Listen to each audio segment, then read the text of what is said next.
Bien, nosotros comenzamos la semana anterior la serie de enseñanzas acerca de Colosenses, esta maravillosa epístola, y iniciamos haciendo una introducción. Solamente vimos 2 versículos del primer capítulo. En esa introducción hablamos acerca de cómo la epístola a los Colosenses nos enseña acerca de la supremacía y la suficiencia de Cristo. Ese es el gran tema de Colosenses, es decir, Cristo es suficiente, es todo lo que necesitamos tanto para salvarnos, para la salvación que Él nos da, como también para vivir la vida cristiana victoriosa. Hay que tener una confianza exclusiva en Él. Eso es lo que nos enseña Colosenses. Habían 3 cositas, rápidamente quiero resumirlas para que contextualicemos acerca de lo que vimos la semana anterior. Lo primero que hablamos o enseñamos acerca de quién escribió la epístola a los Colosenses. ¿Y quién la escribió? Pablo, es claro, eso está en el versículo, en los primeros versículos de esta epístola. Pablo, ¿quién era? Un apóstol del Señor. Eso quiere decir que era una persona comisionada, enviada, un representante oficial de Cristo, quien al escribir esta epístola, como lo hizo con las 3 epístolas que escribió en el Nuevo Testamento, lo hizo bajo autoridad divina, eso es decir, bajo inspiración del Espíritu Santo. Lo que Pablo está diciendo cuando se presenta como apóstol, y le recuerdo que apóstol no es cualquier persona, que apóstoles hoy en el día de hoy no hay, que el ministerio apostólico está vigente a través de las Escrituras, de lo que los apóstoles de Cristo escribieron. Lo que Pablo estaba diciendo es que él está hablando bajo inspiración divina y es palabra de Dios, y por eso nosotros estamos aquí hoy estudiando y enseñando y predicando sobre esta epístola. Si no fuera palabra de Dios, no deberíamos hacerlo. ¿A quién escribió la epístola Pablo, no? A los Colosenses, ¿sí? Eso quiere decir a una iglesia, la iglesia que está ubicada en la ciudad de Colosas, que estaba en la provincia de Asia Menor, en el Imperio Romano, una ciudad que estaba decaída económicamente en el momento en que escribieron, que en su pasado fue muy próspera. Hay que entender que Pablo no fundó la iglesia de Colosas, que Pablo no conocía personalmente a los hermanos de Colosas, y sin embargo lo que notamos en la epístola es que él los amaba, ¿no? Estaba preocupado por ellos, y es que verdaderamente en el corazón de un hijo de Dios y de un siervo de Dios hay amor por la iglesia, más allá de que la conozcan o no conozcan la palabra, no conozcan las personas que están en ese lugar, ¿ok? ¿Para qué escribió esta epístola? ¿No? Siempre había un motivo por el cual escribir las epístolas. En este caso era para advertirles a la iglesia de Colosas del cuidado que debían tener con una falsa enseñanza que algunos teólogos denominan la herejía colosense, que era una mezcla de filosofía, especialmente filosofía griega, y judaísmo, ¿no? Estaba esa mezcla. El judaísmo siempre estuvo allí tratando de contaminar la iglesia, digámoslo, con enseñanzas rituales y de imponer la ley como medio de salvación. Pero también en esa ciudad había muchas personas griegas con una filosofía, y ustedes saben que los griegos exaltaban el conocimiento, y eso también estaba mezclado allí en lo que ellos, en la filosofía, en la creencia con la cual estaban siendo amenazados. Algunas características rápidamente de esta herejía era que la salvación se conseguía a través de la fe, pero también había que añadirle conocimiento. Si no tenías conocimiento, no ibas a ser salvo. Tenías que añadir a la fe de Jesucristo conocimiento, ¿no? Por eso el tema de esta epístola es la supremacía y la suficiencia de Cristo. También hay otro problema allí, dentro de esta ideología.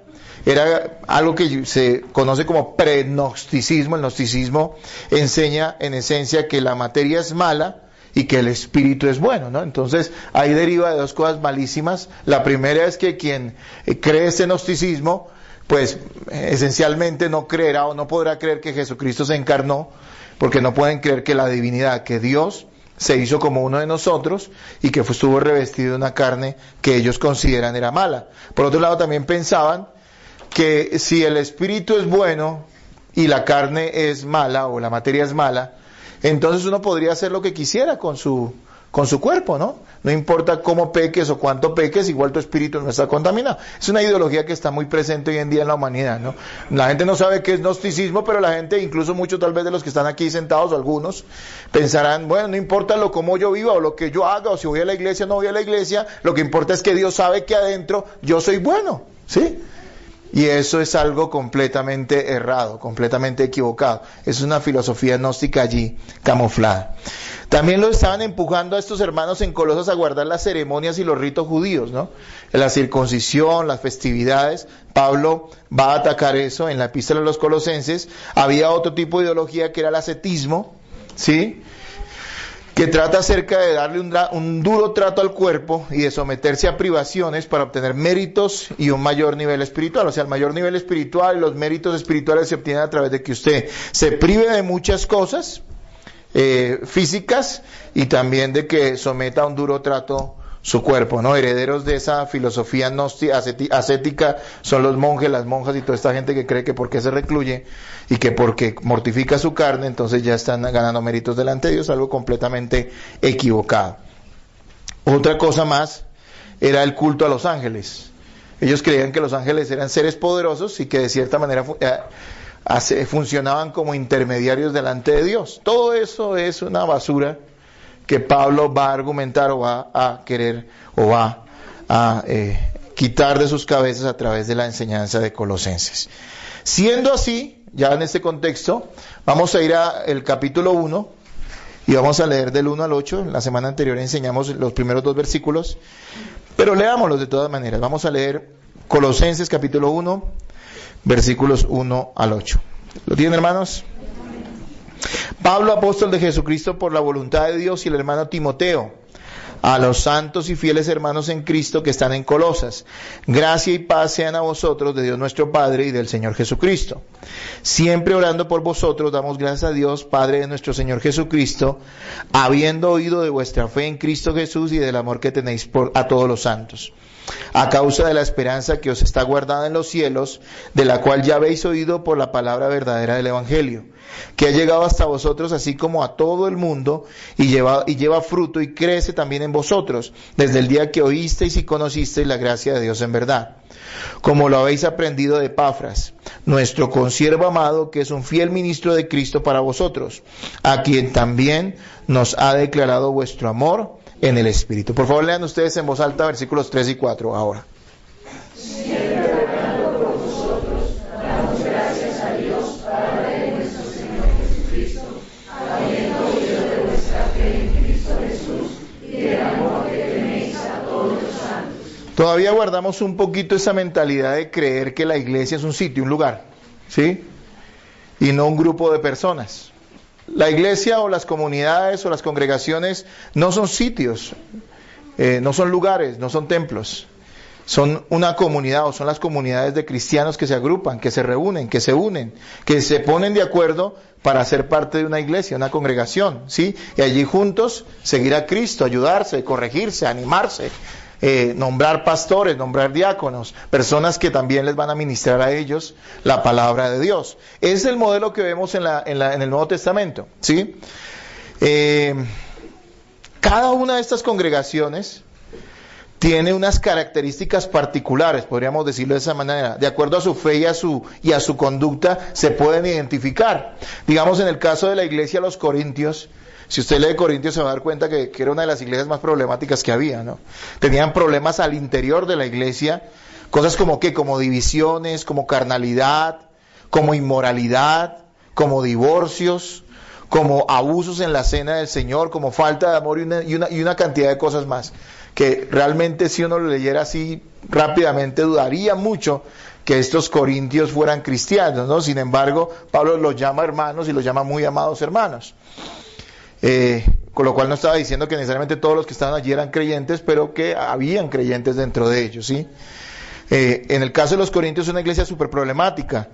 La iglesia de los Gálatas, a la cual también Pablo escribe, tenían problemas no del interior, sino que venían del exterior de la iglesia, y eran falsos maestros que les querían nuevamente llevar a que guardaran ritos judaicos, ¿sí? Y que confiaran en ellos más que en la gracia que el Señor ya les había brindado. ¿sí? Había un problema allí también del legalismo judío.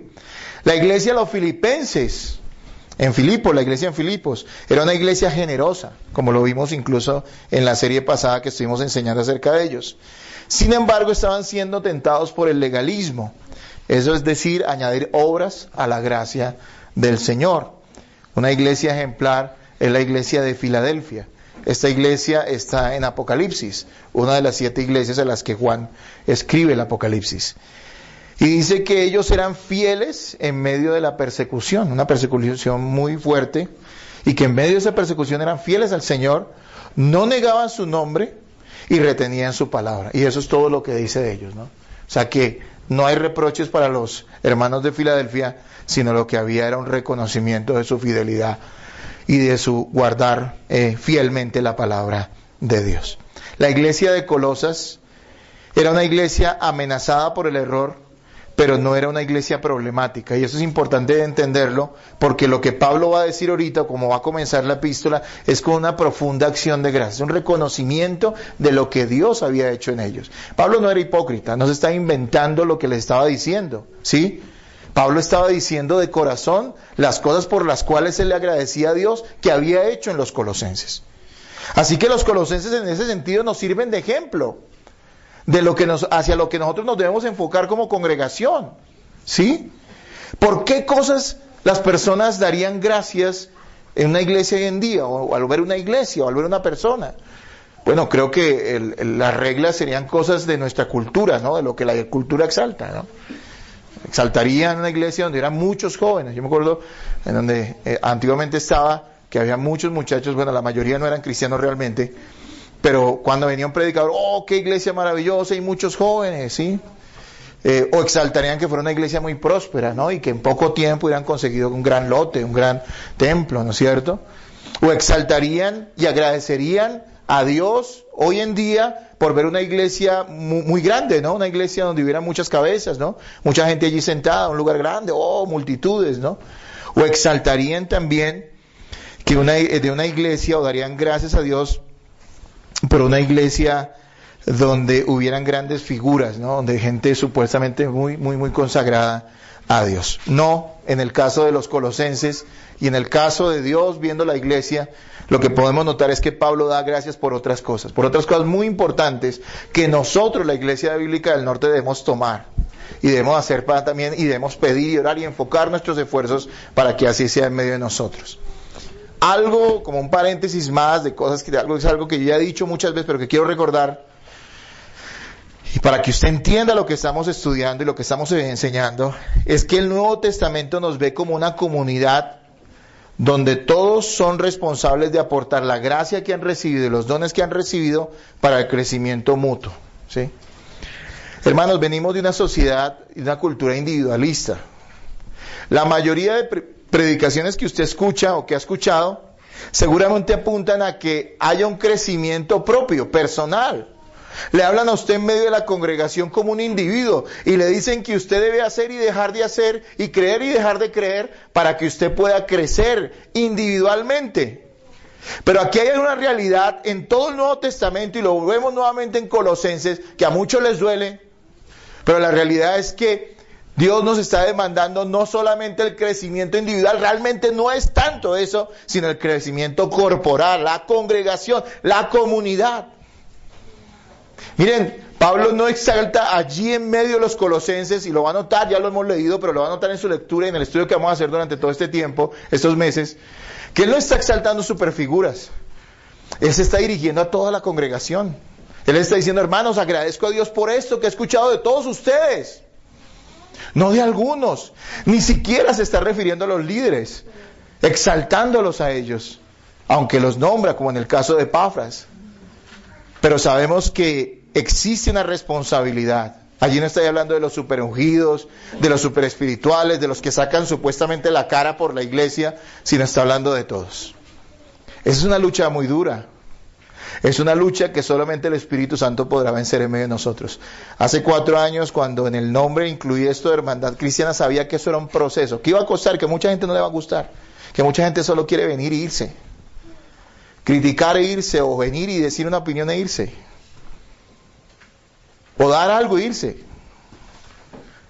Pero entendamos que todo el modelo del Nuevo Testamento, las epístolas, es una comunidad a la cual unos cristianos pertenecen, y a esa comunidad se dirige el apóstol. Se dirigen los discípulos del Señor, a los que escriben inspirados por el Espíritu Santo. Incluso cuando se habla de cartas personales, como digamos en el caso de Filemón o en el caso de Timoteo, igual está hablando acerca de la congregación de la iglesia. Es lo mismo. Entonces entendamos, porque si no, no vamos a poder entender que aquí no nos está hablando como individuos necesariamente, ciertamente lo hace, porque está dirigida la palabra a cada uno de nosotros, sino que se está refiriendo al hecho de que como comunidad nosotros debemos crecer juntos. Todos debemos tirar para el mismo lado, para que crezcamos. Hermanos, siendo así, veamos el versículo 3. ¿Qué dice el versículo 3? Léanlo ustedes.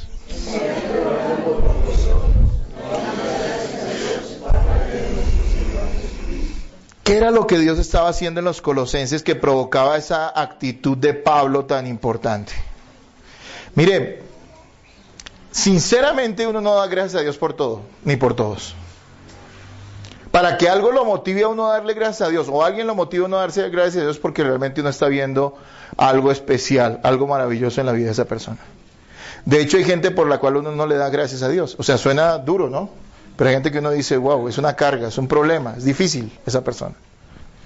Y uno ora con amor por esas personas, pero hay que reconocer, no es un motivo de alabanza a Dios o de gratitud.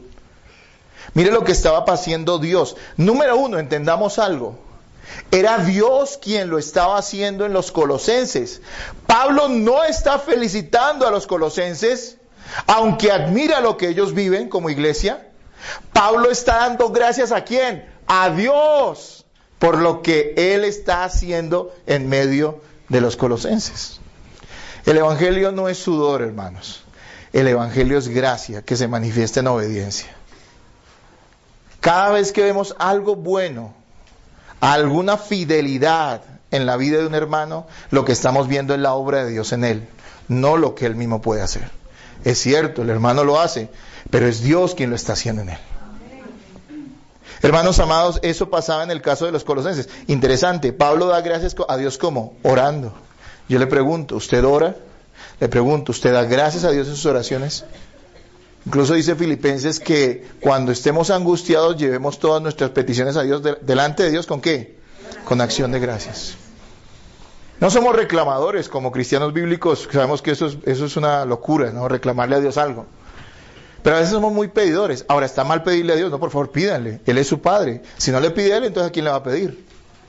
Pero quiero decirle que debe haber mucha acción de gracias en nuestras oraciones.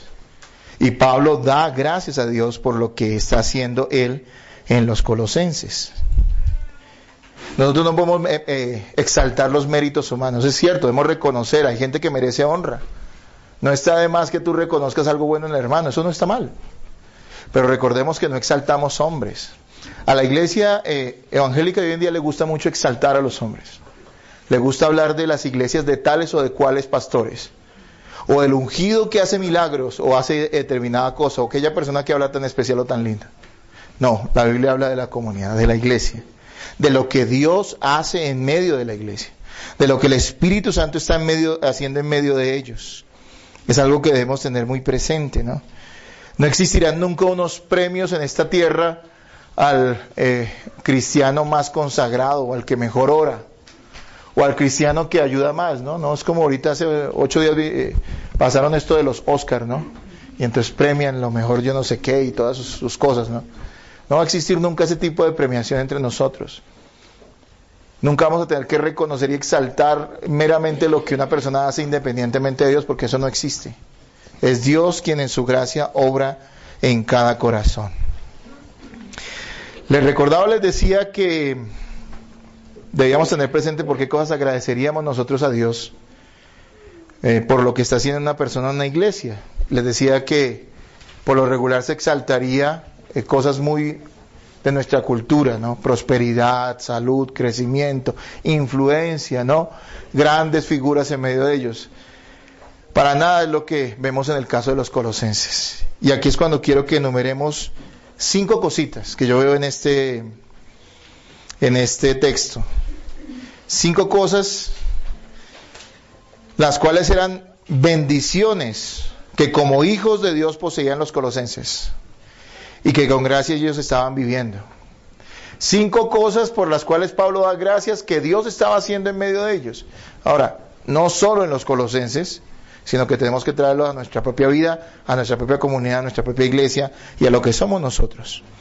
¿Cuáles son esas 5 cosas? Las nombro rápidamente. Primero que todo, ellos tenían una genuina fe en Cristo Jesús. Segundo, tenían amor por todos los santos. Tercero, tenían esperanza verdadera y eterna. Cuarto, eran hermanos fructíferos. Y quinto, tenían ministros fieles que les enseñaban correctamente la palabra. Esos son los 5 punticos que quiero rápidamente veamos hoy para entender cuáles son las bendiciones que producen una gratitud eterna con el Señor que deben estar pasando en nuestra vida, en nuestra iglesia, como sucedía en el caso de los colosenses. Y vamos al texto, versículo 4 del capítulo 1 de Colosenses. Dice la primera parte: habiendo oído de vuestra fe en Cristo Jesús. Interesante que lo primero que Pablo oye acerca de los colosenses no es que eran chismosos, problemáticos, ¿sí? Sino que eran personas llenas de ¿qué? De fe. Esa fe era admirable. Era algo que Dios les había otorgado y algo en lo cual ellos por la gracia bendita del Señor estaban viviendo, en la cual estaban andando. La palabra fe allí es una palabra griega que se llama pistis y significa creer sinceramente que algo es verdad y estar convencido de ello. Qué definición tan sencilla, ¿no? No es muy difícil. Pero mire todo lo que quiere significar. Fe significa creer sinceramente que algo es verdad y estar convencido de ello. Es una certeza que involucra mente y corazón. A los cristianos nos toca ser muy estudiosos porque hay palabras que el mundo usa hoy, aún muchas iglesias que no están muy bien en su doctrina usan hoy y que desvían el verdadero sentido de esas palabras. Estamos hasta el cansancio, hemos escuchado hasta el cansancio de fe, ¿no? De fe para aquí, fe para allá, la fe puede, solo tienes que tener fe, si crees todo es posible, bueno, una cantidad de cosas a veces sacadas de contexto de la Biblia. Pero ¿qué es la fe que estaban, la fe bíblica? La fe que estaban disfrutando, que estaban viviendo, que estaban realmente teniendo los colosenses. Bueno, número 1, la fe bíblica es mucho más que aceptación intelectual. O sea, no es simplemente saber algo. La gente puede saber que Jesús murió, incluso ellos pueden saber, entre comillas, que Jesús murió por ellos. No sabemos si murió por ellos porque no sabemos si son verdaderos creyentes, pero pueden creer o saber que Jesús murió por ellos. Y eso no significa absolutamente nada para ellos. Nada para ellos. La fe bíblica es mucho más que aceptación intelectual, ya que implica que obediencia, es la gran diferencia. Santiago es claro en eso. Santiago dice, y toda su epístola está diciendo, hermano, la fe sin obras es muerta. Dices creer, ¿dónde está tu fe? Muéstramela por tus obras. Las obras no necesariamente demuestran fe, o nos llevan a la fe más bien, discúlpeme. Las obras, las acciones, los buenos méritos, los esfuerzos, la obediencia externa a Dios, no necesariamente significan que tengamos fe. Pero si tenemos fe, vamos realmente a obedecer a Dios. ¿Quieres saber si tienes fe genuina en Jesucristo? Pues mira cómo está tu obediencia. Así que la fe verdadera implica obediencia. Y esa fe bíblica produce arrepentimiento inicialmente. Arrepentimiento que nos llevará a dar la espalda al pecado, la cara a Dios y a querer obedecer al Señor de corazón en todas las cosas. No es solamente aceptación intelectual. Es un milagro que se produce en el corazón, no simplemente en la mente. La fe bíblica no tiene otro objetivo que la rendición de todo nuestro ser a la verdad de Jesucristo. No es la fe vacía del mundo. Hoy se habla mucho de fe, ¿no? Y entonces le dicen, póngale fe. Y su mamá, que no es creyente, sino que es incrédula, le dice, lleve esa hoja de vida y póngale fe. ¿Sí? Pero sí, ¿fe en qué? Me pregunto yo. O sea, ¿fe en qué? Es una fe vacía, eso no es fe, es una tontería. Mire, tómese esto y póngale fe. ¿Eso es fe? ¿Fe en qué? Eso no es fe. Otros nos dicen, póngale fe o tenga fe para que el Señor le conceda todo lo que usted sueña. No, el propósito fundamental de la fe bíblica es la rendición de quien tiene fe a Jesucristo. Punto. Si no, no hay nada. No digas que no tienes fe en Dios si no tienes fe en Jesucristo. Y esa fe no te lleva a la obediencia a Él. Allí no hay nada. No te dejes engañar. En todos lados te hablan de fe. Hasta de fe en Dios supuestamente. No sé en qué tipo de Dios, pero no es el de la Escritura. Así que la fe bíblica no tiene otro objetivo que la rendición de todo nuestro ser a la verdad de Jesucristo. La fe bíblica, aunque no está basada en argumentos científicos, tiene un fundamento sólido. La palabra de Dios mismo es la garantía.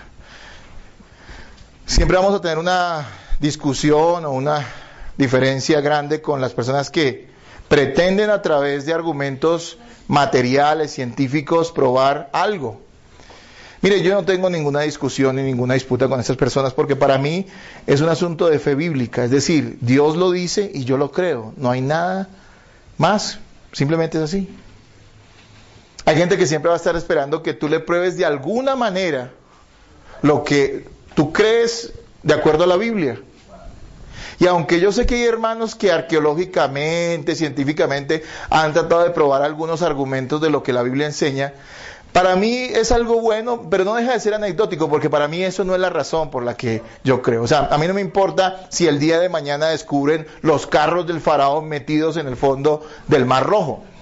O sea, no me importa porque igual yo creo, ¿sí me entienden? Si no los descubren no me importa, yo creo porque la palabra lo dice, y si los descubren pues qué chévere, ¿no? Pero igual yo creía, no me importa. ¿Sí me hago entender? Entonces nos dicen, oiga, ustedes sí que son crédulos. No somos crédulos, somos gente de fe. Creemos a la palabra de Dios. Pero ¿cuál es su garantía? Y yo te digo, tu garantía es Darwin, un viejito loco que vivió hace 150 años y dice que venimos del mico. Un tipo que ahorita no está ni el pegado, ni las cenizas. Y que está en el infierno.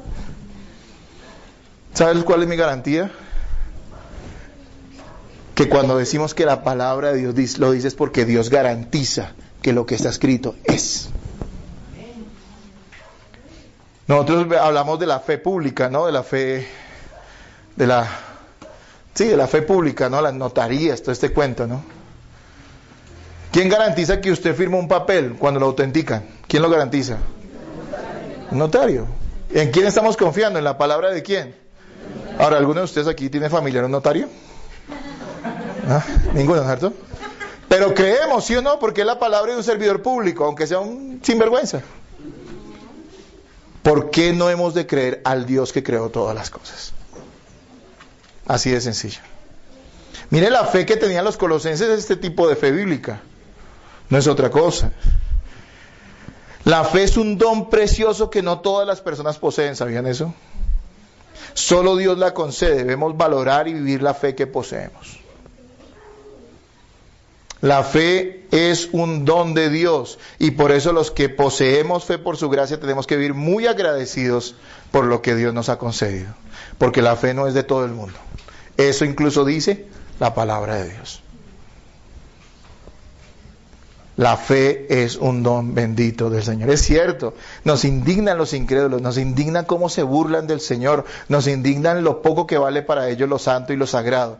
Pero por otro lado también deberíamos entender que estaríamos en la misma nosotros si no fuera porque el Señor nos hubiera concedido ese nuevo corazón y esa fe que viene con esa nueva vida. No es que aplaudamos lo que ellos hacen, claro que nos produce indignación, pero tenemos que entender que más que ellos, que son gente perdida y rebelde contra Dios, es el hecho de que ellos no han tenido aún esa gracia. Y nosotros tenemos que mirarlos también con un poco de ojos de misericordia, sin aceptar su pecado, obviamente. Hermanos, la fe es un don precioso. ¿Cuántos están agradecidos porque el Señor les ha concedido fe? Amén. Se debe venir el domingo en la mañana a este lugar. Hay hermanos que vienen de bien lejos. Eso es una demostración de fe, porque ¿por qué vendría uno a un lugar? Estar metido en un bus o venirse donde usted esté, tal vez toda la semana trabajando. Tal vez usted, su carne le diría, quédese durmiendo hasta tarde. Nos mueve que la fe que tenemos verdaderamente en Jesucristo. que nos hace entender que este tipo de cosas son una bendición, son necesarias para nuestra vida y son actos de adoración al Dios al cual le creemos. Amén, hermanos. Una cosa más hablando de la fe bíblica no se acaba. Qué bueno, ¿no? Hay gente que se casa y después dice, se me acabó el amor. Ay, sí. El amor no se puede acabar. Bueno, tal vez usted lo acabe, ¿no? Usted no lo quiera más, pero el amor no se acaba. El amor no es un sentimiento. El amor involucra los sentimientos, claro que sí, pero no es un sentimiento. El amor es una decisión. ¿Se acuerda que lo he enseñado muchas veces? ¿Cómo podría ser Dios exigirnos que lo amemos si fuera un sentimiento? Yo, como si usted tuviera una muchacha que le gusta, si es soltero, le dirá, te obligo a que me ames. Te ordeno que me ames. ¿Usted podría hacer eso? No. Pero Dios sí nos dice, amarás al Señor tu Dios sobre todas las cosas. Estamos hablando ahí del amor, pero el tema es que la fe no se acaba. ¿Se acuerdan la gente que yo les decía que a veces a mí me ha tocado ver de todo en esto? Y discúlpenme que a veces hable de lo que conozco, de las experiencias que tengo. No es para exaltarme a mí mismo, sino hablar de lo que conozco. ¿Cuántas veces me tocó a veces gente que me decía, yo era cristiano, pero ya lo superé? Ya no soy cristiano. No, nunca fue cristiano. Nunca fue un hijo de Dios. Nunca lo fue. Uy, pero es que yo toqué en una iglesia. Pues hoy en una iglesia es fácil tocar. Más vago, o sea, más rápido lo sube. Porque lo que importa es que toque, ¿sí o no? Hermanos, la fe no se acaba. La fe de los cristianos permanece. De hecho, la Biblia nos enseña que va creciendo, que aumenta. Pueden haber momentos en que usted tenga una crisis en su vida cristiana y lo lleva a tener alguna conducta un poco reprochable o reprochable en su vida. Sin embargo, la fe permanece y esa misma fe que Dios le ha dado lo llevará al arrepentimiento sincero, más pronto que tarde. ¿Sí me hago entender, hermanos? Entonces, ¿por qué le daba a Dios, Pablo, gracias a Dios por los colosenses? Número uno, porque tenía una fe genuina en Cristo Jesús. Y recuerda que la fe es fundamental. Sin fe es imposible agradar a Dios. Nunca le hable o le diga de promesas a gente que no tiene fe. Nunca le diga, la Biblia dice, aunque mi padre y mi madre me dejaren con todo, Jehová te recogerá, porque si es un inconverso, eso para él no es. A él sí está solo. Nada que hacer hasta que se arrepienta, ¿sí? No le diga eso porque usted le está mintiendo. Para él no es. Eso es para quién? Para un hijo de Dios que ha tenido fe en quién? En Jesucristo. Pero puede decirle algunas promesas a los inconversos que sí están en la Biblia para ellos. Arrepiéntete o perecerás. Esa es una promesa para los inconversos. No, suena chistoso, pero es real. Ay, qué tan crueles que son ustedes. No, hermano, es que usted tiene que leer la Biblia. Tiene que aterrizar. Tiene que entender. Tome esto con seriedad, que esto no es folclore. Esto realmente es el Evangelio de Dios. Esto es lo más importante en la vida. Tener fe en Jesucristo es el asunto más importante de la existencia de cualquier ser humano. A veces decimos que hay asuntos de vida o muerte. Y son asuntos supremamente graves. Cuando le dicen a uno así, uno dice, uy, esto es grave. Pero creer en Cristo es mucho más que un asunto de vida o muerte. Es un asunto de la eternidad.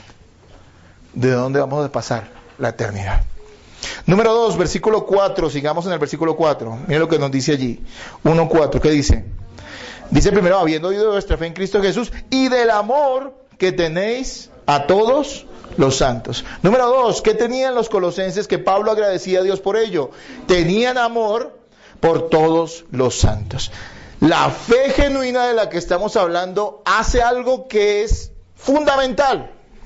Y es transformar el corazón de las personas que tienen fe en Jesucristo. Es decir, hay una cosa fundamental y que sinceramente a veces a mí me preocupa porque en algunas personas de nuestra congregación no lo estoy viendo. Y es que cuando usted tiene fe en Jesucristo, usted tiene amor por Dios y tiene amor por la iglesia de Dios. Y la iglesia no es el templo, los hermanitos levantando las manos, sino cada persona que pertenece a la iglesia de Cristo. A nivel universal, claro que sí, pero puntualmente a nivel local, en su congregación. Hermanos, dice que los colosenses amaban. ¿Y que amaban a quiénes? A todos los santos. Los santos no son los que dice la Iglesia Católica que son personas virtuosas. Eso es mentira. Los santos aquí se refiere a todos aquellos que han confiado y creído y han tenido fe en Jesucristo, como lo veíamos en el punto anterior. El amor por los hermanos en Cristo, por la congregación, por la obra de Dios, es una prueba fundamental de que somos salvos. Primera de Juan 3:10 al 11 dice: en esto se manifiestan los hijos de Dios y los hijos del diablo. Todo aquel que no hace justicia y que no ama a su hermano no es de Dios. Escúcheme esto. Todo aquel que no hace justicia y que no ama a su hermano no es de Dios. Yo no sé si usted está tomando en serio esto, usted que lo ha escuchado tantas veces. Pero muéstreme por favor con sus obras cómo usted ama a sus hermanos. Cuando usted es una persona esquiva para congregarse, que prefiere estar con otras personas antes que congregarse o haciendo otras cosas, ¿cómo me puede decir que usted ama a Dios? Y vuelvo y le digo, no importa si yo como pastor le digo que usted es un buen cristiano, en su corazón usted tiene que saberlo, porque no soy yo quien le otorga la salvación. Usted a mí me puede engañar. Ni tampoco yo estoy aquí para hacer el FBI, investigar su vida. No, yo no tengo tiempo para eso ni me voy a dedicar a eso. Yo estoy aquí para predicarle la palabra, pero obviamente estamos aquí también para ver frutos en la vida de los hermanos. Y gracias a Dios que hay personas en esta congregación, muchos, que a lo largo de estos 4 años he podido ver cómo eso ha cambiado en su vida y ahora manifiestan de una manera u otra amor por la iglesia de Cristo, amor por los hermanos, interés por ellos. El amor de los colosenses no era solo por algunos hermanos, ¿notan eso? Sí, porque hay gente que dice, ay, yo cómo amo a mis hermanitos, a la hermana Betulia, Jacinta y... Sí, que esos son pillavería, disculpen si entienden la palabra, ¿sí? A veces uno ve eso en la iglesia, ¿no? O al hermano yo no sé quién, porque esos hermanos sí que son, me entienden, les gusta lo que a mí me gusta. No, hermanos. Dice que lo que Pablo daba gracias era que ellos amaban ¿a qué? A todos los santos. A todos los santos. ¿Saben que hasta los delincuentes tienen amigos? Y amigos que de cierta manera, si se puede usar esa palabra, no sé si se puede usar, pero aman. ¿No? Y hay gente que lo tiene en su preferencia, pero aquí está diciendo que amaban ¿a qué? A todos los hermanos. ¿Y cómo debe ser el amor de una iglesia en general? Pues debe ser amor todos por todos, digámoslo de esa manera. No solo por los preferidos o los más simpáticos. Qué interesante era que en el caso de los colosenses el amor a Cristo no solo los había unido a Él, a Cristo, sino que los había unido entre ellos. Interesante porque cuando Pablo se refiere a otras iglesias, digamos en el caso de los corintios, había muchas divisiones. Ellos verdaderamente se habían extraviado en el caso de los corintios, pero en el caso de los colosenses estaban unidos en amor. El amor bíblico es mucho más que una emoción, se los acabo de decir. Es la decisión de bendecir y servir sacrificialmente a quienes he decidido amor. Escuche esto, es la decisión de bendecir y servir sacrificialmente a quienes he decidido amor. Algo que yo sí estoy absolutamente seguro es que el verdadero amor tiene un componente de sacrificio. Hay un componente de negación. Las personas que a veces dicen amar a otras, pero que simplemente están condicionados ese amor a que esas personas hagan o dejen de hacer o les caigan bien, eso no es un amor, eso es una vergüenza. El amor verdadero conlleva sacrificio y es la decisión de servir y bendecir a los demás. Hay algo cierto que yo quiero aclarar. Aunque no sentimos el mismo grado de afecto por todos, porque eso es cierto, ¿sí? No estamos diciendo que aquí como nos tenemos que amar todos, porque la Biblia lo dice, pues todos aquí vivimos de abrazo en abrazo, de que hermanos venga a todos estos 80 que hay en la iglesia, los voy a invitar a ir a almorzar, porque pues no hay bolsillo que aguante, ¿sí me entiende? Es cierto, hay un afecto, obviamente tenemos mucho más afecto por nuestra familia cercana, ¿no es cierto? Es normal, es natural. Pero ojo, está diciendo que aunque eso es cierto dentro del amor bíblico, la realidad es que nosotros sí tenemos que tener una decisión de bendecir, de ser bendición, de buscar la bendición, el bienestar, el bien de nuestros hermanos en Cristo. Y que hay cierto grado de afecto por ellos. ¿Alguien puede imaginar y decir, no, es que el amor es un romanticismo y todos nos abrazamos y hermano, y apenas vemos al hermano entrar por la puerta lloramos todos porque llegó el hermano. No, no va a ser así necesariamente.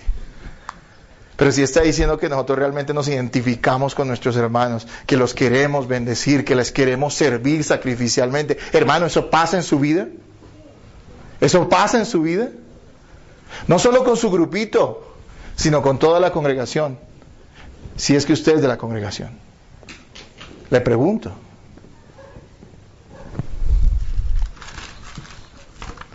Vayamos al versículo 5, hermanos. Versículo 5 de Colosenses 1. Y mire otra cosa muy interesante. Dice, a causa de la esperanza que os está guardada en los cielos, de la cual ya habéis oído por la palabra verdadera del Evangelio. Número 1, ¿ellos qué tenían? Fe. Número 2, ¿y amor por quiénes? Necesitamos que eso sea así en nosotros. Y número 3, tenían esperanza verdadera y eterna. Se lo digo de una manera sencilla. Las mayores expectativas de los cristianos no están en esta vida, sino en la venidera. Eso es un cortocircuito tremendo para muchos, especialmente la gente que ha sido más influenciada por la cultura del mundo. ¿Cómo vive el mundo? El mundo vive para el aquí y el ahora. ¿Sí o no? Los niños, ¿cómo son? Usted le dice, hay una... si usted comete el error de decirle a sus hijos, si se portan bien el fin de semana los llevo, no sé, a cine. Usted lo dijo el lunes, ¿qué le va a pasar toda la semana? ¿Qué van a hacer sus hijos? ¿Ya vamos a ir? ¿Ya vamos a ir? ¿Ya vamos a ir? Suena muy tonto, ¿no es cierto? Pero es una ilustración de algo que somos nosotros. Queremos las cosas ya, aquí y ahora. Se le dice a los jóvenes, espera al matrimonio. ¿Y qué hacen?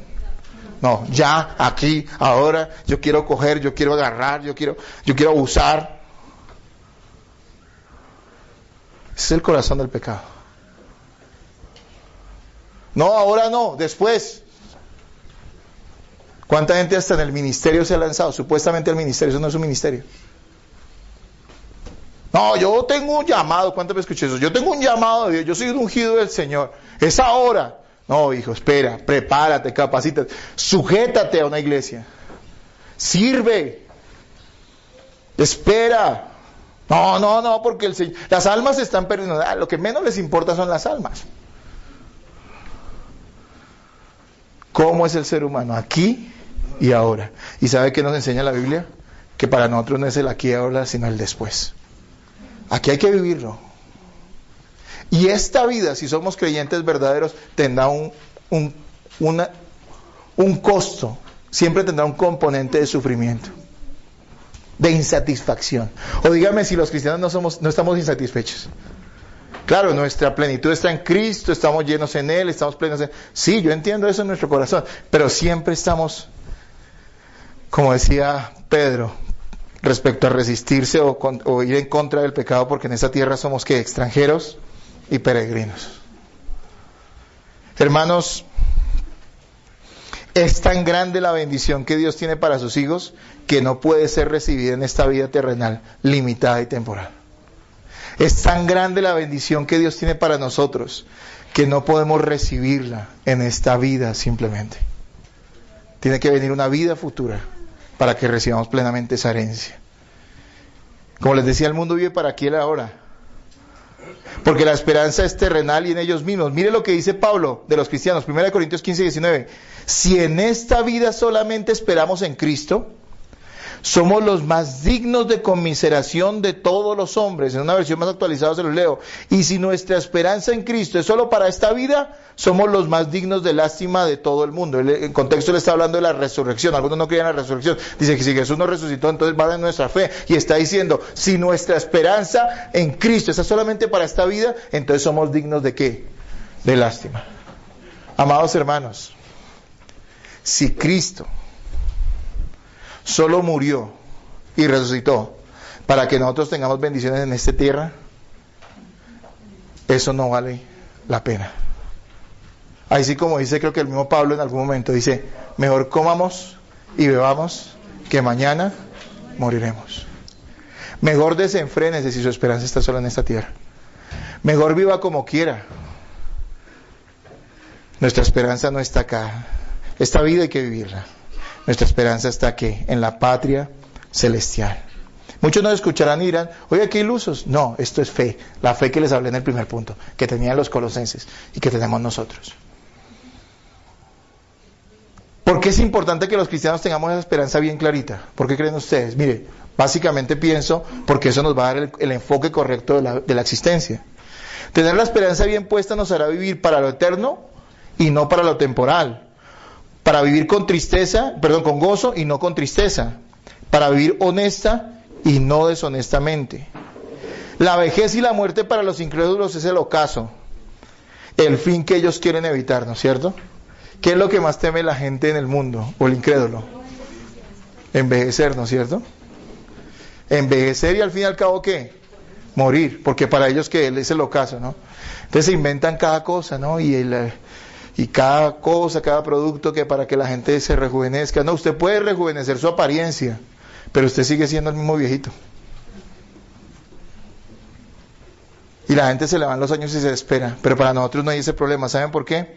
Porque para los cristianos la vejez y la muerte es cercanía a la esperada recompensa que anhelamos.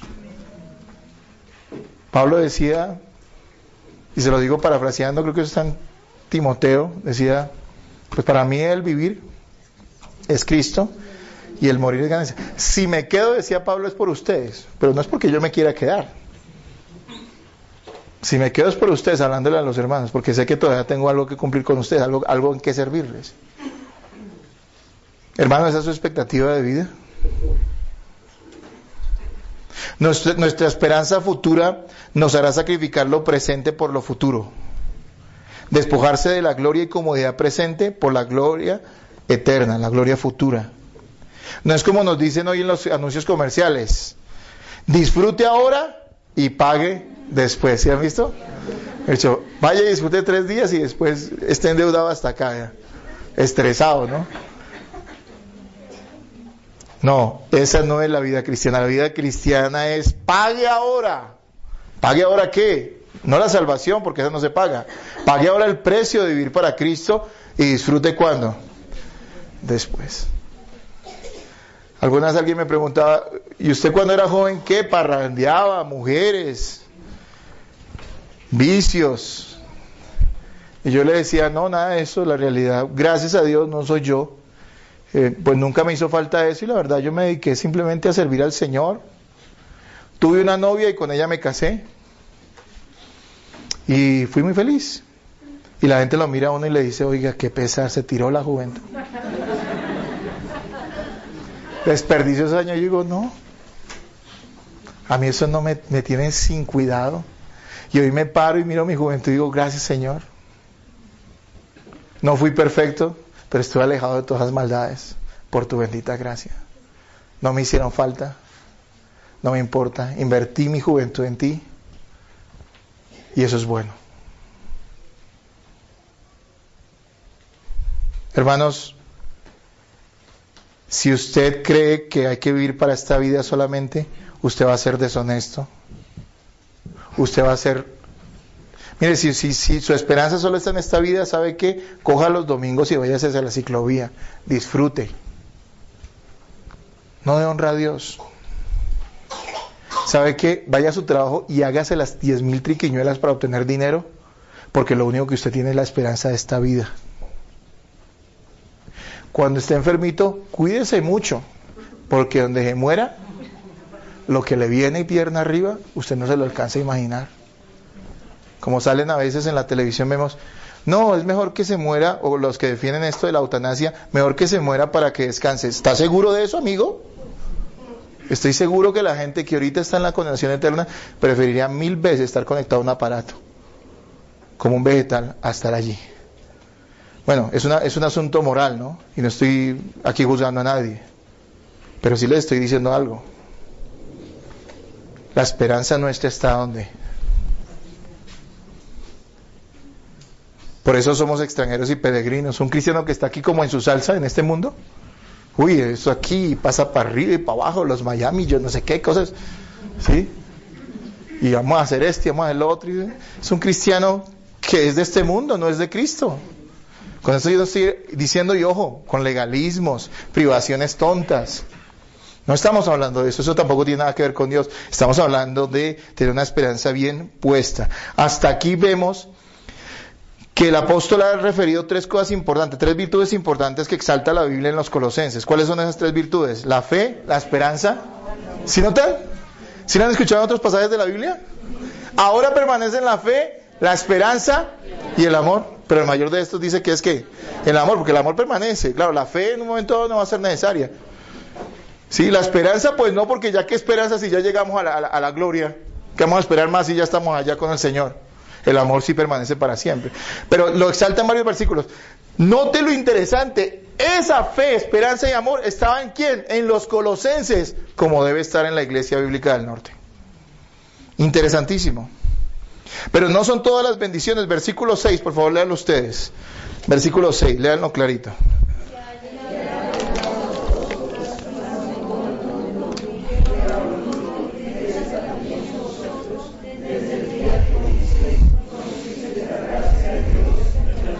Que ha llegado hasta vosotros así como a todo el mundo y lleva fruto y crece también en vosotros desde el día que oísteis y conocisteis la gracia de Dios en verdad. Número 4.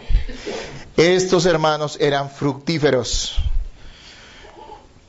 La verdad del Evangelio sembrada en buena tierra inevitablemente da buenos frutos. Lo que está vivo es fértil. Lo que está vivo es fértil. ¿Qué es el Evangelio? El Evangelio es morir para vivir. Cuando alguien es salvado, Cristo lo mata, el Espíritu Santo mata a su persona, a su ser, y le da una nueva vida. Y le da fe en Jesucristo, y le da un arrepentimiento, y le da crecimiento, y le da santificación, y empieza a trabajar en su vida. Se nota la mano de Dios, ¿no? Si usted va a un jardín, digamos a veces como en nuestros barrios que hacen zonas verdes, y después uno pasa al mes y encuentra allí cómo encuentra esas zonas verdes. Eso da pena. No puede meter uno allí, es antihigiénico, ¿no? Pero si usted va a un lugar donde hay un jardinero y usted ve esos jardines, no, me imagino que los habrán visto en algún lugar, en un vivero, en algún lugar, y uno ve esos jardines como son. Le provoca uno tirarse en ese prado y quedarse ahí. ¿Sí, no? Son hermosos, flores, arreglado, todo lindo, el prado verde bien cortadito, hermoso. Pero ¿saben cuál es la diferencia? Que hay alguien que lo cuida. El cristiano verdadero está siendo cuidado y la mano del Espíritu Santo se ve obrando en su vida. Y estoy seguro que el jardinero muchas veces tiene que sacar maleza de raíz, y eso seguramente podríamos decir que puede ser doloroso, pero aún así está trabajando, y eso es lo que también está haciendo el Señor en nuestra vida. Estos hermanos eran fructíferos. Cuando hablamos de frutos, estamos diciendo que cuando el Señor nos salva, nuestra vida es transformada. Nuestros gustos, deseos, acciones y muchas otras cosas más son transformadas de acuerdo al modelo de la palabra de Dios. No está hablando de cualquier cambio, sino de una transformación que se amolda a la palabra. Y note algo, y esto es algo que yo quiero que usted reflexione: lo que está vivo fructifica. No sé por qué, hermanos, yo entiendo que a veces suceden momentos en nuestra vida cristiana donde nos estancamos. Pero no sé por qué hay personas que cuando más pasa el tiempo parece que estuvieran peor. Menos se congregan, menos sirven para algo. Nunca podemos contar con ellos en la iglesia para nada. Nunca están disponibles. No sabemos de su vida siquiera para poder decirle un consejo o corregirle en algo. Note algo, hasta la maleza crece porque está viva. Hasta la maleza. ¿Cuánto más un corazón que tiene verdaderamente a Cristo está siendo transformado constantemente? Dice que el fruto del Espíritu es nuestra vida, y el fruto es ese carácter de Cristo: amor, alegría, paz, paciencia, amabilidad, bondad, fidelidad, humildad, dominio propio. Es el fruto también del arrepentimiento, que es apartarse del pecado y arreglar lo que está desordenado en nuestra vida. Ese fruto está en nosotros. Está el fruto de testimonio, donde nosotros testificamos a otros de Cristo. Le hablamos, somos testimonio a otras personas. Eso está en nuestra vida, porque eso estaba pasando en la vida de los colosenses. Algo interesante allí dice, la segunda parte del 6 dice, y crece también en vosotros desde el día que oísteis y conocisteis la gracia de Dios en verdad. Note que ese crecimiento ha sido ¿cómo? Constante. ¿Desde cuándo? El momento en que creyeron. Interesante para nosotros, ¿no es cierto? Saber que eso debe estar sucediendo en nuestra vida. Hermanos, si eso no está pasando, hínquese al Señor, corra a Él, ore al Señor y Él le dará su gracia para crecer. Créanlo, confíen en Él. Pero no sea indiferente si su vida está estancada, si usted ve que no hay ningún fruto mayor. Oremos por aquellos hermanos que hemos visto en nuestra congregación, que han venido, que tal vez durante un momento dieron como algún fruto, o alguna muestra de algún fruto, y hoy los estamos viendo apartados, secos. Oremos por ellos. Oremos que sea el Señor el que les dé esa vida y les dé ese nuevo corazón. Entonces, hasta ahorita que hemos visto acerca de las bendiciones por las cuales Pablo daba gracias en el caso de los colosenses. ¿El primero cuál fue? La fe. ¿El segundo cuál? El amor que tenían ¿por quién? ¿El tercero cuál era? Sean el enfoque correcto. Ellos no estaban viviendo para esta vida, sino para ¿cuál? Si usted aquí tiene desdenes, hermano, no importa. En el futuro habrá ¿qué? Gloria, bendición, vida eterna. Eso no quiere decir que seamos descuidados en esta vida, ¿no? No, yo no estudio porque ¿para qué si es que viene la vida eterna? No, hermano, aquí hay una vida pasajera que todavía hay que estudiar, hermano. No es que le toca hacer cosas en esta vida, ¿sí o no? Pero no es lo que nosotros tenemos esperanza. Ay, pero es que me fue mal con esto y aquello, hermano. Pues sí, pero ¿qué importa? Vienen cosas mayores. Se me está yendo la vida, pues hermano, aproveche esos últimos instantes de su vida para hacer algo para la gloria de Dios. Porque lo que viene es ¿qué? Maravilloso. Miren, la gloria eterna es tan maravillosa que no cabe en nuestra cabeza. Yo no se las puedo escribir. Hay gente que dice testimonio y se lo venden a usted a 5,000 en CD. Fui al cielo o fue al infierno. No crean esos cuentos. Pablo fue al cielo y no contó nada. ¿Sí lo han visto? Decía que no le era dado contar de esas cosas. Y entonces testimonio fue al cielo. Y vi, y había un río de oro y que no sé. ¡Cuentos! Eso es tan maravilloso que no se puede describir con palabras. Pero recuerde que el cielo no es cielo porque hayan calles de oro ni mar de cristal, sino porque Cristo está allí. Y eso no hay manera de describirlo. El hogar no es hogar porque haya muebles. O usted no le llegar a su casa porque dice, ay, el televisor. ¿Sí? A algunos parece que sí, qué tristeza, qué vergüenza. O usted dice, esa silla tan maravillosa. Usted dice, uy, voy a llegar a mi casa. Cuando uno hace un viaje, ¿no? Uno empieza a esperar, pero dice, uy, no, mi cama. No, uno dice, mi familia, mi esposa, mis hijos. Es lo que anhelo. Estar con ellos. O mis padres, si es soltero. ¿Qué anhelamos los cristianos? A Cristo. Por eso esta vida es pasajera. El enfoque no está acá. Todo lo que usted se prive acá, dice la Biblia que es hacer ¿qué? Tesoros en el cielo. La última, veamos hoy. Otra bendición que tenían bueno, la cuarta era, que eran ¿qué? Fructíferos, ¿no es cierto? Y la quinta y última de hoy, versículo 7, por favor, léanlo ustedes. Versículo 7.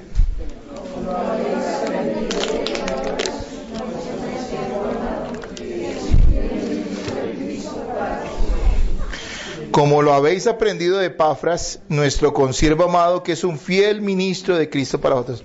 ¿Saben con qué habían sido bendecidos ellos? Con amor, con fe, con esperanza, con una vida fructífera, pero también habían sido bendecidos porque tenían ministros fieles que les enseñaban correctamente la palabra. A mí me impresiona cómo Pablo habla de Epafras.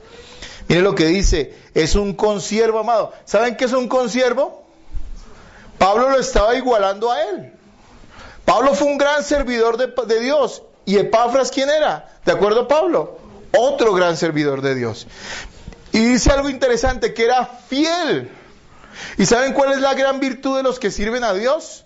No es ser reconocidos ni aparecer en internet, ni que mucha gente vaya a verlos predicar, sino la gran virtud que Dios exige de sus ministros es que sean fieles a Dios y a su palabra. Y dice que Epafras era un servidor un ministro fiel. Pero otra cosa interesante que dice ahí, que es un ministro fiel ¿para quién? ¿Para la iglesia universal?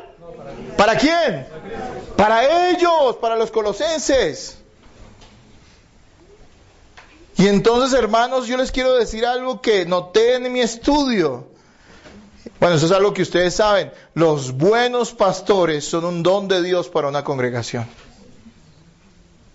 Pero ojo, los pastores extraviados y falsos son una maldición y un juicio de Dios para las congregaciones.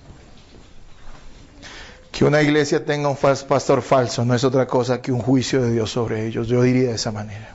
Si ellos aprueban ese pastor falso, mentiroso, inmoral, extraviado en su doctrina, porque es la iglesia la que lo aprueba, ¿no? No existe tal cosa como que, uy, ese pastor es el diablo, pero como me toca sujetarme, entonces yo me quedo ahí. No existe tal cosa. Huya por su alma. Huya por su alma. Pero los pastores fieles... A ver, les voy a decir algo. Hasta ahorita yo llevo 26 años, voy para 27 en esto. No he visto el primer ángel que pastoreó una iglesia. No lo he visto. Y he conocido muchísimos pastores. O sea que no existen personas perfectas que pastoreen iglesias. Hombres de carne y hueso, redimidos por la gracia de Dios. Pero sí quiero decirles que hay hombres fieles como Epafras. Y cuando usted tiene un pastor fiel o unos pastores fieles, unos líderes fieles, usted tiene que dar gracias a Dios por eso. Hoy hay demasiadas personas que dicen servir a Dios. Hay tantas como para uno darle realmente gracias a Dios, porque hay mucha gente que realmente son un extravío. Pero se le da gracias a Dios por aquellos que son ministros fieles del Señor. Epafras era un ministro fiel. Dios provee por su gracia ministros fieles a su iglesia para que la enseñen. Por eso no creo cuando la gente me dice que si es oveja del Señor no encuentra un pastor al cual sujetarse. No, yo eso sí, yo busqué, pero no hay. No, creo que son escasos. Pero si usted es oveja, tiene pastor. Algunos dicen, no, yo no tengo, para mi pastor es el Señor. Bueno, ¿y qué está diciendo ahí? ¿Que Epafras era un fiel ministro para quién? ¿Y qué dice Hebreos 13:17? Por favor, léanlo. Ese sí búsquenlo, el único que los va a poner a buscar hoy. Hebreos 13:17.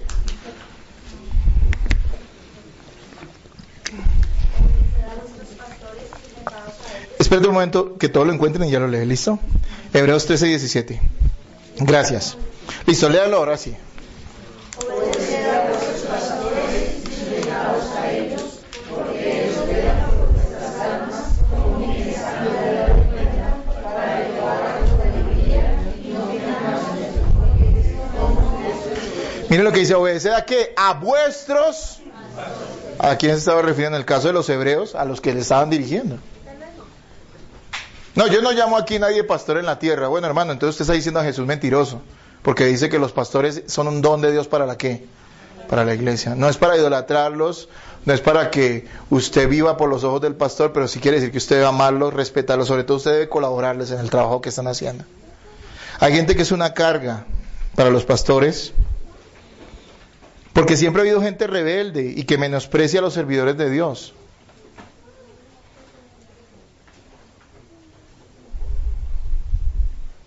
Yo quiero decirles, hermanos, que las ovejas deben valorar, animar y colaborar con sus pastores. Mire, yo no sé, pero hay cosas que yo valoro tanto. Después de tantos años en esto y de ver tantos errores, pero tantísimos errores, yo digo que cuando hay una buena congregación uno tendría que valorarla mucho, atesorarla mucho. Y no me estoy refiriendo necesariamente a esta. Si usted encuentra una buena congregación donde la gente sea fiel a Dios, hermano, quédese allí y esté dispuesto a darlo todo por esa iglesia. A servir, a ofrendar, a diezmar, a sacrificarse por los hermanos, porque es un lugar de bendición. Hoy que hay tantos lugares extraviados. Pero también me atrevería a decir lo siguiente. Siendo pastor y no buscando la admiración de nadie, porque mira, yo no tengo problema con esto y puedo decirlo, ¿sabe por qué? Porque ustedes me conocen y saben cómo soy yo. Yo no estoy buscando otra cosa que servirle a Dios y no aprovecharme de nadie. Pero uno tendría que dar muchísimas gracias a Dios cuando encuentra un pastor o unos pastores que sean fieles al Señor, aunque no sean perfectos. Porque, hermanos, son un don de Dios para la iglesia. Me interesa mucho que Pablo le dice, es un fiel ministro de Cristo, ¿para quién? Para ustedes, colosenses. Los pastores tenemos un rebaño, ¿sabían? ¿Y el rebaño quién lo da? El Señor. Por eso cuando yo empiezo acá a la iglesia o comenzamos la congregación, nosotros sabemos que el Señor es el que añade las ovejas a cada pastor. Y entonces uno dice, pues que sean las ovejas que el Señor quiera, porque uno empieza a buscarlas por ahí, a meterlas, sale por ahí a buscar y a empujar y a embutir gente como sea, y por ahí seguro se clava un lobo, hermano, o sea, una cabra bien saltona, o... No, el Señor es el que añade a la iglesia, amén. No, de verdad, hay gente que está en problemas. Adrian Rogers, no sé si saben de él, fue un pastor, buen pastor, murió hace años. Decía, hermanos, cuando usted es pastor y tiene ovejas, ¿se dedica a qué? A pastorearlas, pero cuando tiene un zoológico, ¿se dedica a qué? A cuidar de que no se maten los unos a los otros. Hermanos, verdaderamente, es una gran bendición también cuando tenemos pastores. Ahora, hay gente que no quiere ser pastoreada simplemente porque no le conviene, porque quieren vivir a su manera. Miren, yo no me van a ver preocupado a mí por una cosa, ¿saben? Yo creo que el Señor añade a la iglesia y también el Señor mantiene a los que son de Cristo. Y los que se pertenecen al rebaño. Y también hay gente, ¿saben otra cosa que hay que ser muy consciente? Que pueden ser de Cristo, pero tal vez no son del rebaño. ¿Sí me hago entender? Hay gente que es de Cristo, pero tal vez pertenezcan a otro rebaño. Y allí van a ser, ¿qué? Bendecidos, pastoreados. Y son hermanos en Cristo y debemos amarlos, pero entendemos que no son de nuestro rebaño. ¿Sí? Bendigámoslos. Porque tampoco es de obligar. No, es que usted es una oveja y me pertenece. Mira, hay gente, yo sigo luchando con eso. Hay gente que se ha enojado conmigo. Hasta me han quitado su amistad. Porque supuestamente habían ovejas que les pertenecían a ellos.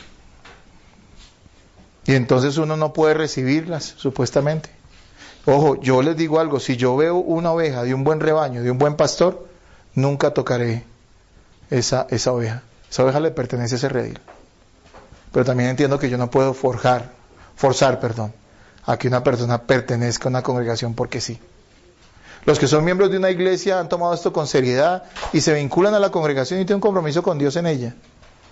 Y las personas que asisten, pero también se identifican con la iglesia, bueno, también deben ser fieles al lugar donde Dios los ha colocado, ¿no es cierto? Pero hermanos amados, esto es una gran bendición. Uno tiene unos pastores, y yo con esto voy finalizando, a ellos debe escuchar. Hermanos, hoy tenemos una gran bendición, la internet es una gran bendición, porque uno se edifica mucho, ¿no es cierto?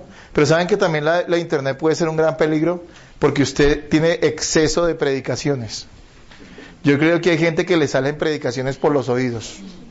Todo el tiempo están escuchando. Y uno va a ver cuánto ponen en práctica de todo eso, y muy poco. Y ¿sabe una cosa? Hay gente que a veces se atreve a comparar lo que se está haciendo en la iglesia con lo que hacen. No estoy hablando de pastores de falsa doctrina, porque con ellos ni los menciono, porque para mí ni existen, ¿sí? Estoy hablando de pastores de buena doctrina. La gente dice, no, es que están haciendo... Hermanos, es que no es... Si ese es su pastor, entonces vaya y congréguese allá. Y sea fiel en ese lugar. Y no escuche a otros pastores, escuche al pastor que está allá. No escuche a otros pastores, no estoy diciendo que no escuche buenas enseñanzas. Claro que sí, escúchelas. Pero me estoy refiriendo que usted tiene que estar atento a la voz del pastor que Dios le ha dado, o los pastores que Dios le ha dado. ¿Sí me hago entender, hermanos? Porque si no, usted va a terminar confundido. Y algo que les decía a los miembros en una reunión, es que hermanos, ahí hay muy buenos predicadores y muy buenos pastores. Gracias a Dios hay un grupo bueno de pastores, no, la mayoría no lo son, pero muchos sí lo son. Y sin embargo, aunque predican bien, tienen sus diferencias.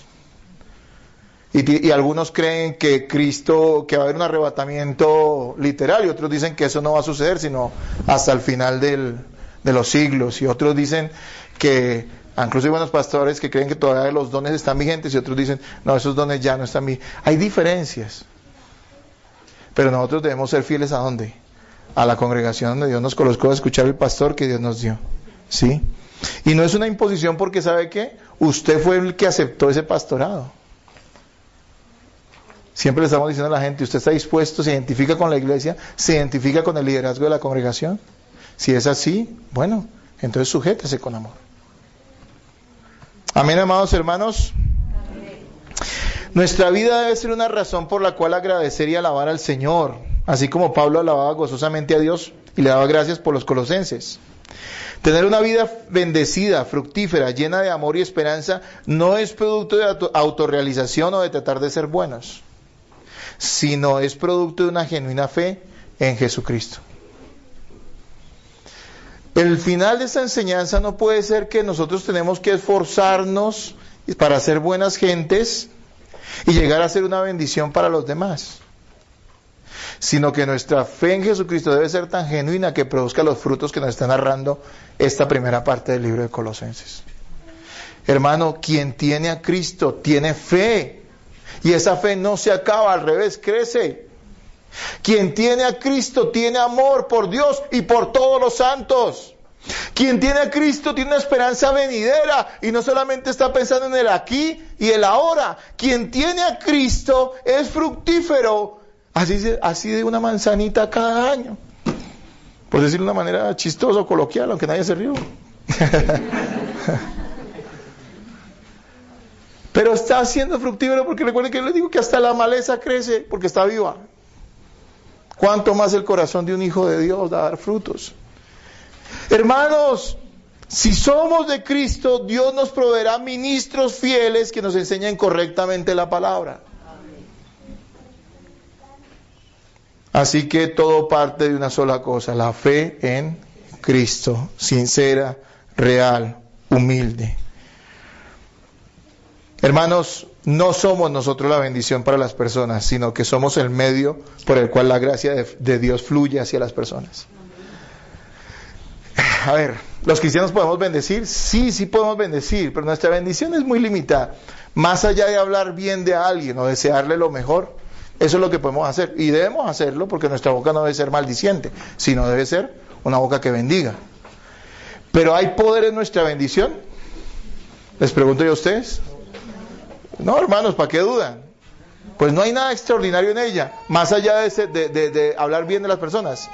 ¿De quién podemos buscar nosotros o a quién debemos buscar que bendiga a las personas? Dios. La bendición de Dios es lo que la gente necesita.